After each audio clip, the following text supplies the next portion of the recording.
Welcome to BRK news. నేను తరుణి.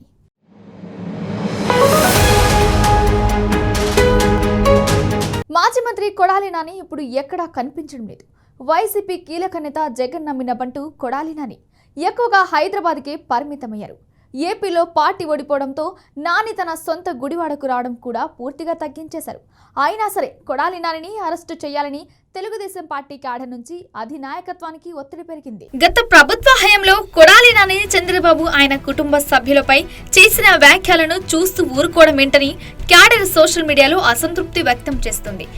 నానిని పోలీసులు అరెస్టు చేసి ఆయనపై కేసులు నమోదు చేయాల్సిందేనని డిమాండ్ ఊపందుకోవడంతో ప్రభుత్వం కూడా ఆ దిశగా ఆలోచన మొదలుపెట్టినట్లు సమాచారం.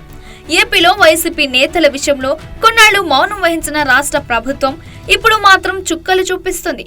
ఎప్పుడు ఎవరిని అదుపులోకి తీసుకుంటుందో, ఎప్పుడు ఎవరిని పోలీస్ శాఖ టార్గెట్ చేస్తుందో అర్థం కాక వైసీపీ నేతలు సైలెంట్ గా ఉండిపోతున్నారు. వైఎస్ జగన్ కూడా ఈ మధ్య కాలంలో పార్టీ నేతలకు పెద్దగా మద్దతు ఇచ్చిన వాతావరణం కనబడలేదు. అసెంబ్లీ సమావేశాలకు కూడా జగన్ దూరంగానే ఉన్నారు. అసలు ఆయన ఎక్కడున్నారో కూడా పార్టీ నేతలకు సమాచారం లేదు. ఇక ఇటీవలే వైసీపీ మాజీ ఎమ్మెల్యే వల్లభనేని వంశీని అరెస్టు చేసిన తర్వాత కొన్ని రోజులకే సినీ నటుడు వైసీపీ నేత పోసాని కృష్ణమురళిని అదుపులోకి తీసుకున్నారు. ఇప్పుడు వీళ్ళిద్దరూ జైల్లోనే ఉన్నారు. పోసాని కృష్ణమురళి విడుదలవుతారు అనుకున్న తర్వాత చివరి నిమిషంలో ఆయనపై మరో కేసు నమోదైంది. దీనితో పోసాని జైలుకే పరిమితం కావాల్సి వచ్చింది. ఇక వల్లభనేని వంశీ ఎప్పుడు రిలీజ్ అవుతారో కూడా తెలియని పరిస్థితి. ఈ టైంలో మరో కీలక నేత కొడాలి నానిపై పోలీసులు ఫోకస్ పెట్టినట్టుగానే అర్థమవుతుంది. తాజాగా ఆయన ఓ కేసులో ముందస్తు బెయిల్ కోసం హైకోర్టులో పిటిషన్ వేశారు. అలాగే గుడివాడ పట్టణంలో కొన్ని కీలక ప్రాంతాల్లో భూములను కబ్జా చేసినట్టు కూడా ఆయనపై ఆరోపణలున్నాయి.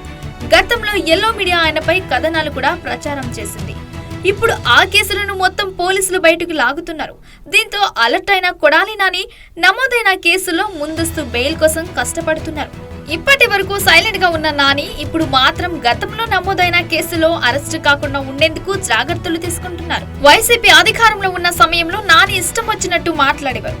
చంద్రబాబు నాయుడుని, లోకేష్ ను ఆయన తీవ్ర వ్యాఖ్యలు చేసిన సందర్భాలు ఎన్నో ఉన్నాయి.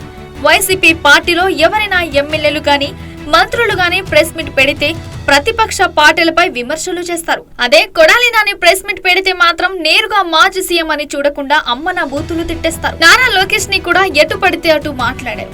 ఆ తర్వాత వల్లభనేని వంశీ సైతం ఇలానే మాట్లాడేవారు. ఇక ఎట్టకేలకు మంగళగిరి టీడీపీ ఆఫీస్ దాడి కేసులో వల్లభనేని వంశీ అరెస్ట్ అయ్యారు. ఆ తర్వాత జైలు వద్దకు వెళ్లిన నాని పెద్దగా మాట్లాడే ప్రయత్నం చేయలేదు. మీడియా వాళ్లు మాట్లాడినా సరే నాని మాత్రం వేటకారంగా సమాధానమిచ్చారు.